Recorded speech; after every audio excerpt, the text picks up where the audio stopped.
Well, hello everyone, and welcome to this announcement. And those who are visiting us, welcome to Edmonton, Alberta's capital city, and the city of festivals. And so, good afternoon. And today is an exciting day. We're working incredibly hard in Edmonton to build housing our city needs. We are experiencing record growth.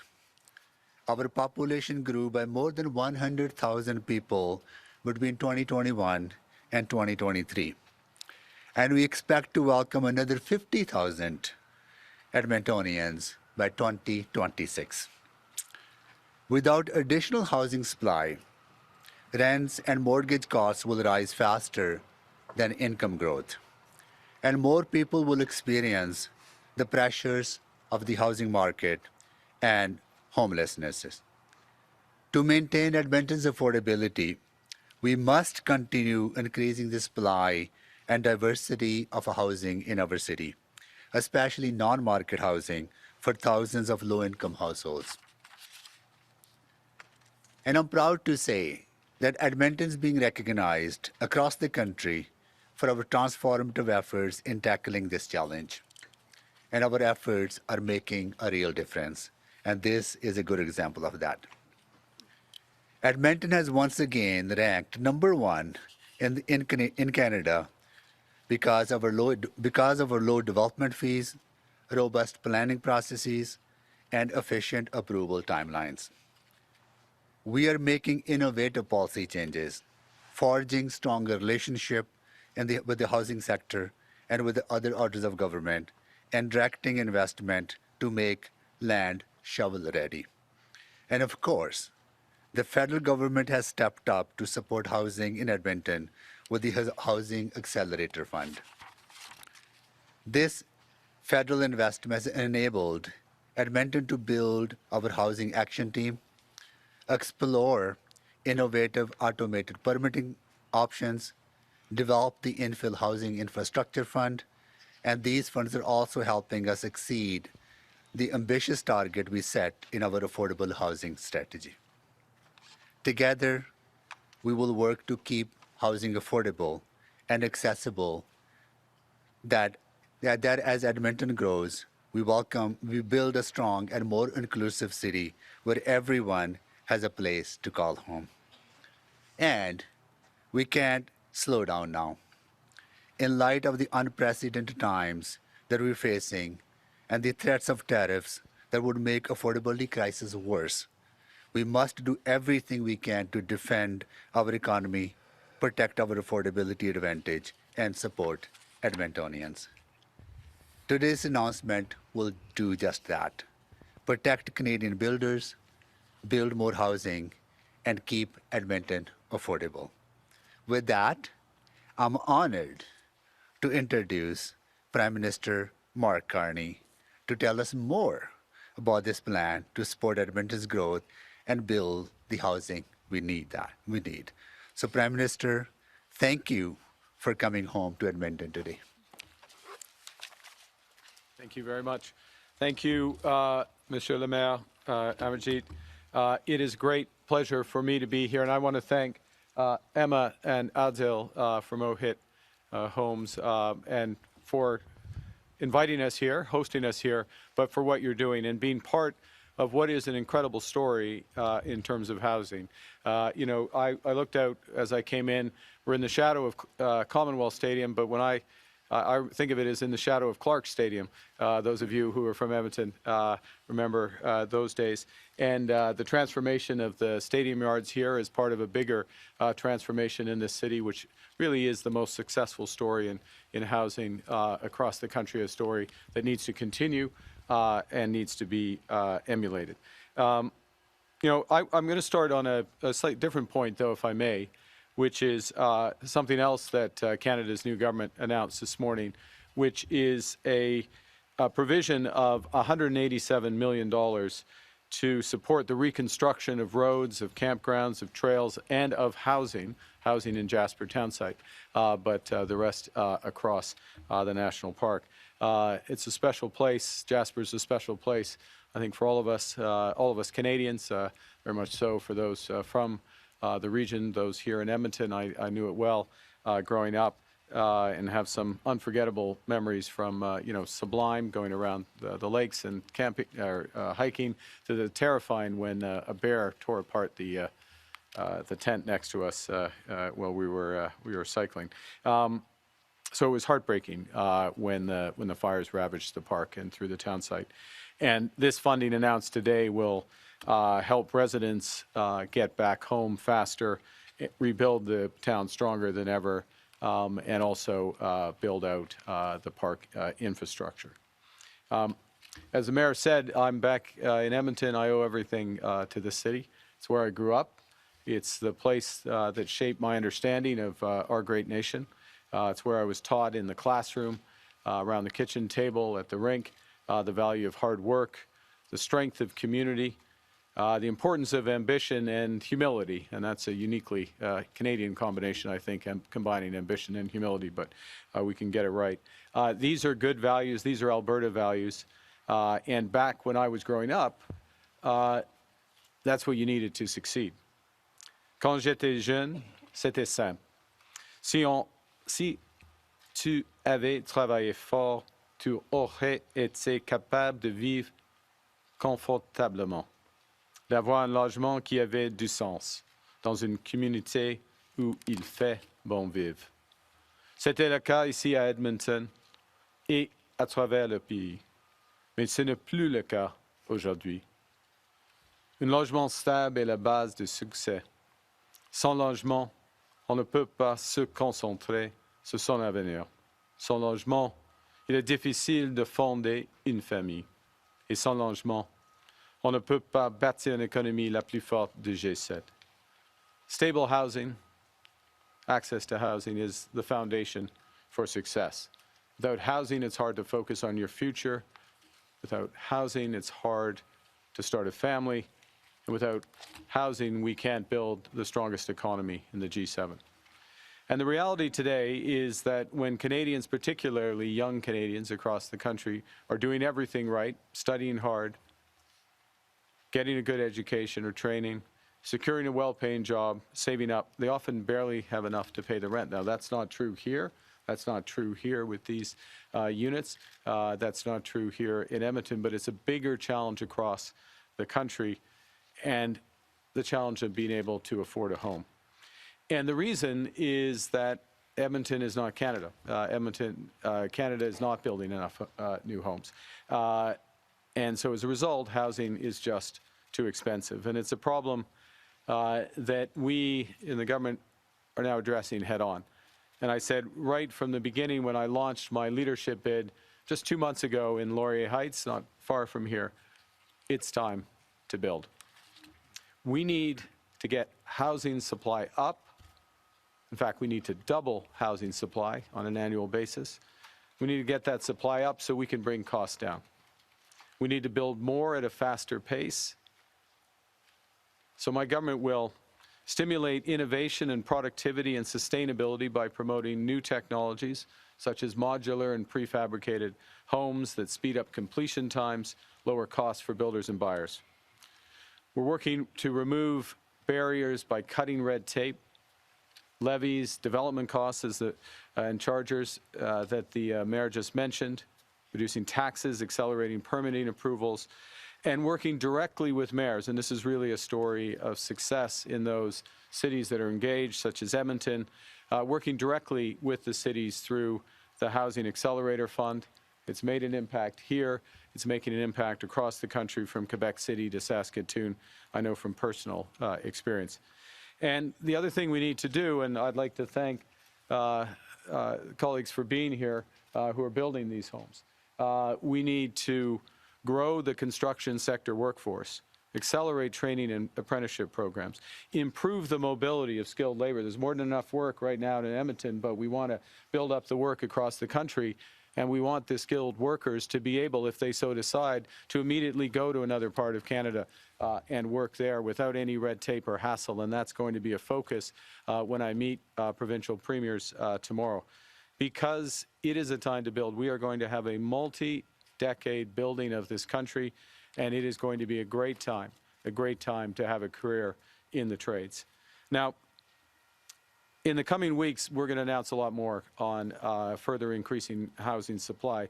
But I want to just concentrate on the other side of the equation for a moment, which is how can we help Canadians, particularly younger Canadians, buy their first homes right now? So what I'm announcing today is that my new government will eliminate the GST for first-time home buyers on all new and substantially renovated homes under $1 million. Now, this is a big deal because first-time home buyers are the major purchasers of new and substantially renovated homes. This can provide up to $50,000 in savings for families entering the housing market. It means that all first-time home buyers will need to save less for a deposit and they'll be able to move in sooner. And it will allow more first-time home buyers to realize their dream of home ownership, whether you're a nurse here in Edmonton, a teacher in Red Deer, or an equipment operator on the oil patch. Nous devons construire plus de logements, plus vite pour faire baisser les coûts. Notre gouvernement va investir dans l'innovation, comme le logement modulaire préfabrique, pour accélérer la construction et réduire les prix. Notre gouvernement va éliminer les obstacles en réduisant le paperasse, les taxes et les frais de développement. Et notre gouvernement va former plus de travailleurs dans la construction parce que bâtir plus, c'est aussi créer de plus de bons emplois. Maintenant, les Canadiens et Canadiennes ont besoin d'abordabilité maintenant. C'est pourquoi nous éliminerons la TPS pour les premiers acheteurs sur les maisons de moins de $1 million. C'est jusqu'à 50 000 d'économies et donc plus de familles à acheter plus vite. For generations, Canadians have built this country on the idea that if you work hard, you should be able to have a good home in a safe community. Together, let's build a Canada you can afford. Let's build the strongest economy in the G7. Let's build Canada strong. Thank you, merci, and I'd be happy to take your questions. Thank you, Prime Minister. Merci, Monsieur le Premier ministre. We will take 15 minutes of question. On va prendre 15 minutes de questions. Please state your name and your outlet before beginning your question. S'il vous plaît, vous nommer ainsi que votre média avant de commencer votre question. First question. Hi, David Staples from the Edmonton Journal. Hi, Welcome David. to Edmonton. Thank you. You met with Premier Smith. She's advocating for the private sector to build pipelines across Canada. What I want to know is, you've said you're open to this kind of development, but can you make a commitment to Canadians and to Albertans that you will fight to get pipelines built? Yeah. That you will fight in the way that the industry wants, getting rid of the West Coast tanker ban, reforming C-69. Will you commit to those things? Yeah, Dave, thank you for the question, David. Look, and I had a meeting with the Premier this morning. I'll be with all the premiers tomorrow for the First Minister's meeting. Let me tell you part of the focus of that meeting, because it goes directly to your question. It's about getting things done. It's about getting, yes, pipelines built across this country so that we can displace imports of foreign oil. It's about building out the energy infrastructure more broadly here in Alberta, which I would add would include projects such as the pathways.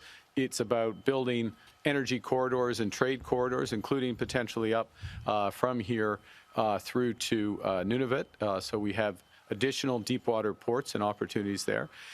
And so the commitment is to deliver those projects like those that we agree that are national priorities, and then the federal government, using all of its power, including new legislative powers or new legislation, in order to accelerate delivering those projects. So then it gets into details of what's changed here and there, but the commitment is to deliver faster at a different scale. And if I may just add one other thing, you know, I said a week ago or 10 days ago that we need to do things that had not been imagined or had not been thought possible at a speed we haven't seen before. And that's the nature of the time. And in order to do that, we're going to need to use at the federal level, not just a commitment for cooperation, which we have under my government, but also additional levers that we create. And I'll be laying some of those out tomorrow with the premiers. The Trump tariffs proposed, they're a big threat to our industry. Yeah.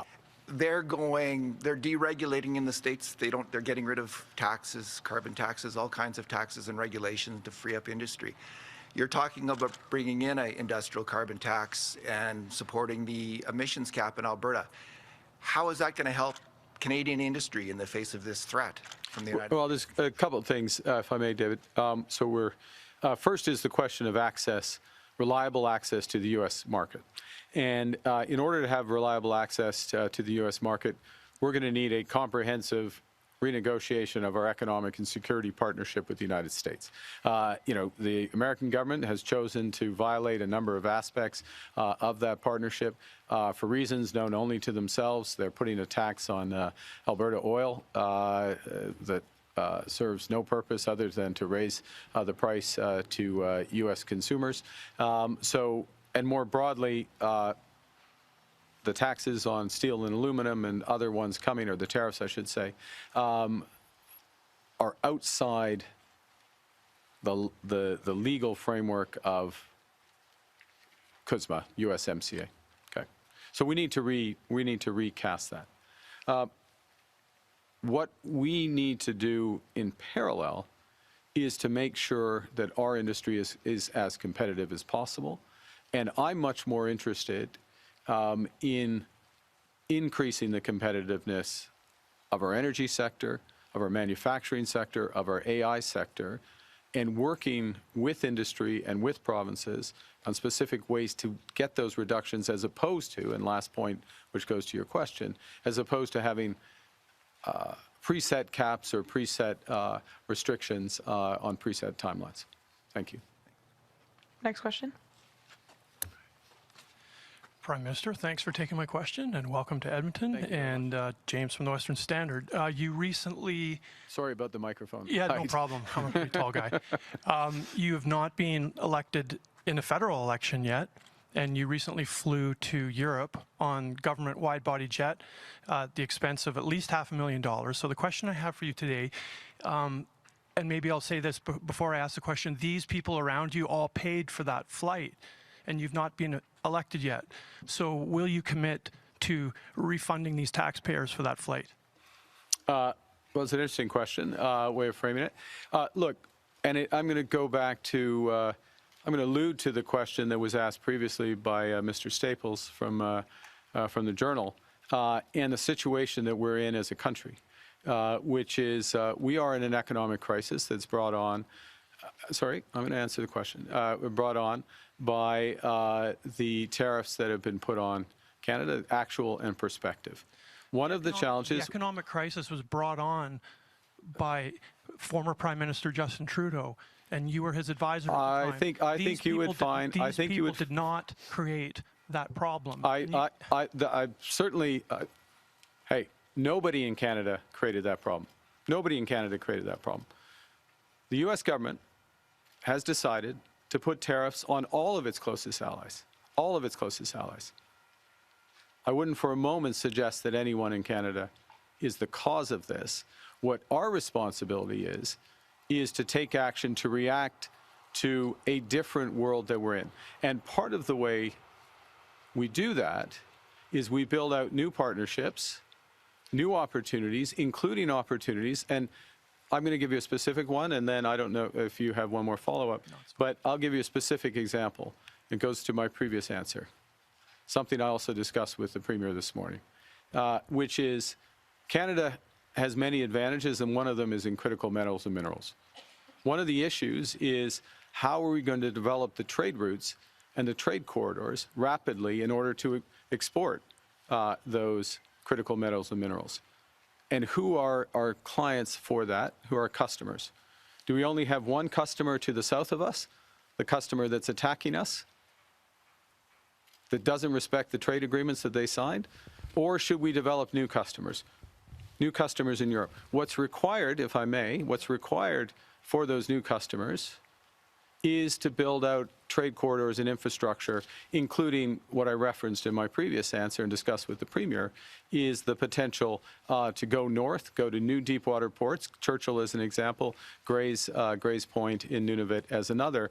And that creates a whole new set of opportunities for Albertans as a whole, for people across the country, for these hardworking people around me and those like them in the trades. And that's what my job is. I'll take that as a no then. No, you'll take that as a very comprehensive answer to your question. Thank you. Next question. Anne Levasseur de Radio-Canada. Donald Trump, le président américain, a dit qu'il préférait négocier avec un libéral qu'avec un conservateur. Poilievre y a répondu en disant c'est parce qu'il vous voyait comme quelqu'un de faible, un adversaire faible. Qu'est-ce que vous répondez à ça? C'est pas correct du tout. Ce qui est clair, que M. le Président, il veut avoir une négociation avec une personne sérieuse. Une personne sérieuse. Moi, je suis une personne sérieuse, premièrement. Mais deuxièmement, il faut que, M. le Président, il faut y rendre du respect pour notre pays souverain. Et finalement, il faut avoir une négociation compréhensive, y compris des enjeux économiques et sécuritaires. Deuxième question. Oui. Vous avez rencontré Danielle Smith. Hier, elle a clairement endossé Pierre Poilievre. Elle a dit que votre plan était d'éviscérer l'Alberta. Quelles sont concrètement les choses que vous comptez faire pour convaincre elle et les Albertains que vous n'allez pas éviscérer l'Alberta, notamment avec le plafond sur les émissions? Ouais. C'est quoi votre plan clair? Oui, pour moi, je suis une personne pratique, une pragmatiste, en effet. Alors, pour moi, c'est plus, il faut bâtir, et qu'est-ce qu'on va bâtir? Il faut bâtir des logements à travers l'Alberta. On a des programmes qui fonctionnent maintenant ici à Edmonton et M. Smith, Erskine Smith, le ministre de Logement, de l'Infrastructure, et moi et notre gouvernement, on va élargir les programmes qui fonctionnent pour l'Albertain, pour les Albertains, première chose. Deuxièmement, il faut investir maintenant dans des grands projets d'énergétique ici en Alberta et à travers le pays. Ça, c'est des choses concrètes. Ce n'est pas les mots, c'est des choses concrètes.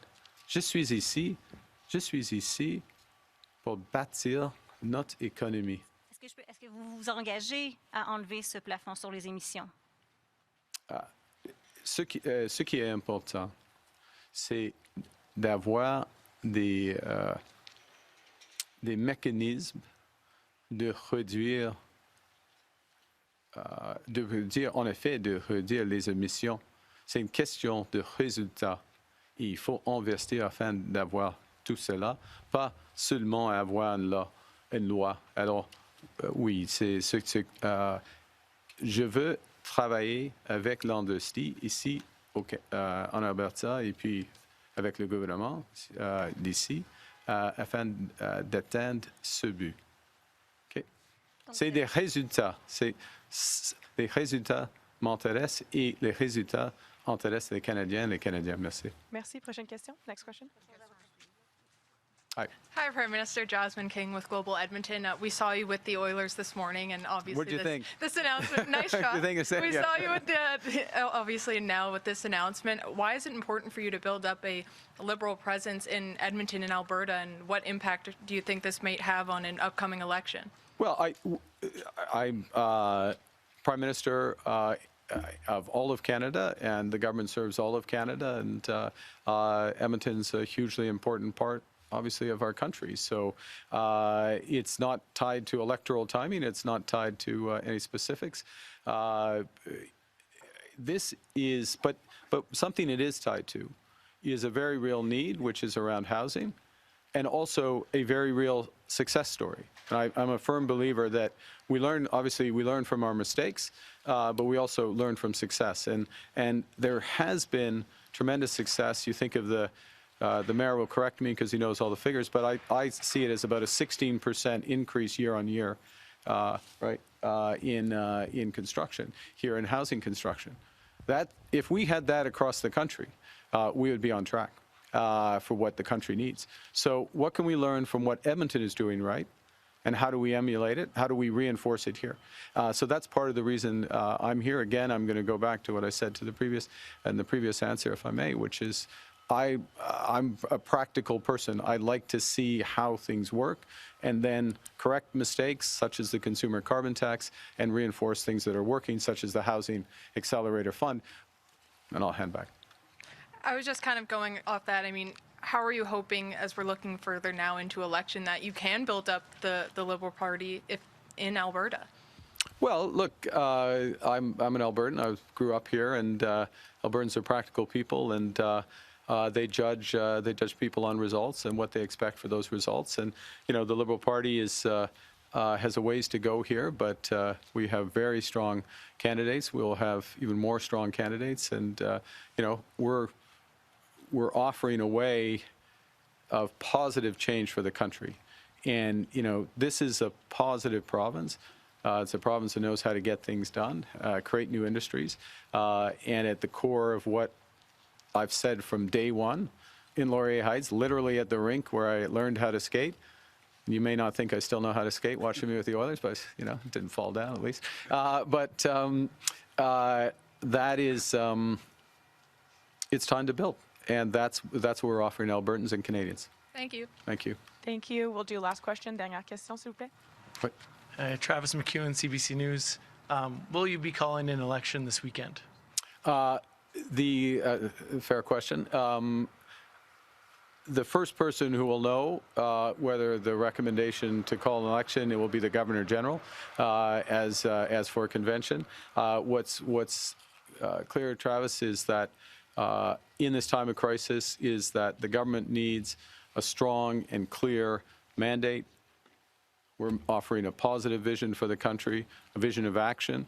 You can see the action that's happened. I haven't been Prime Minister for a week yet, and you can see what we've done thus far. We can do even more with that strong and clear mandate to move forward for the country, for all Canadians. Last question. What do you think of Mayor Sohi as a potential Liberal candidate to run in Edmonton in an upcoming federal election? I think the following. I'm a great admirer of Mayor Sohi, and he served Edmonton and Canada nobly as a member of Parliament. He served Edmonton, and part of the reason I'm here, it's a testament to what this city has done in building housing, and not just housing, but affordable housing. You look at, I understand that there are challenges in housing in Edmonton as well, but you look at the affordability metrics and others here relative to elsewhere in the country, it's very impressive what's been done. He understands how to work both with the private sector, which is critical, such as the Rohit Group, and with government, with different layers of government. So I'm a big admirer of his, and I guess I know one other thing about him is that he's a public servant, and he will continue to serve Albertans, Edmontonians, Albertans, and I hope Canadians as well. Thanks very much. En français sur Sohi. En français, c'est quoi? Pour Monsieur le maire ou toute la conférence de presse? OK? Ou ma réponse pour les Oilers? Non? OK. Sur les élections, OK. C'est la convention ici que la première personne qui sait la date d'élection, c'est le gouverneur général avant que les autres. Mais ce qui est clair, c'est nécessaire pour le gouvernement d'avoir un mandat clair, positif, pour le Parti libéral, un mandat clair et fort.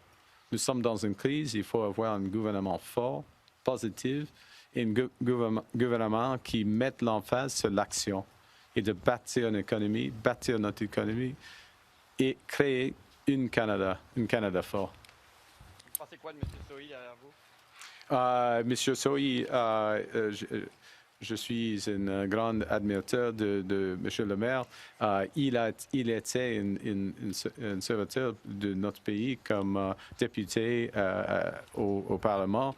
Bien sûr, des citoyennes d'Edmonton comme maire. Et on a du succès ici à Edmonton à cause de lui. Et c'est politique. Il sait comment on travaille avec le secteur privé et l'autre niveau de gouvernement. Ça, c'est vachement important dans notre pays. Alors, je sais que M. le maire est dédié aux citoyens. Et je souhaite et j'attends à ce qu'il soit une bonne serviteur public à l'avenir. OK. Merci beaucoup. C'est ce qui m'amène Thank you very à la much. conférence de presse. Let's put an end to our press conference. Thank you.